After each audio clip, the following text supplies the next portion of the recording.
കനവിൻ പാതയിൽ എത്ര ദിനങ്ങൾ നോക്കിയിരുന്നു എന്റെ പൂമുഖത്തിൽ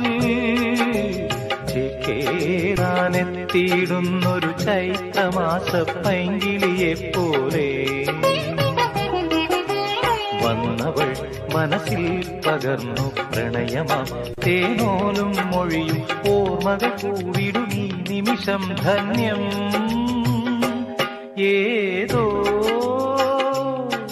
കിളിനാദമെൻ കരളിൽ മധുമാരി പെയ്തു ആരാഗമാധുരി ഞാൻ നുകർന്നു അതിലൂറും മന്ത്രമാം ശ്രുതിയിൽ അറിയാതെ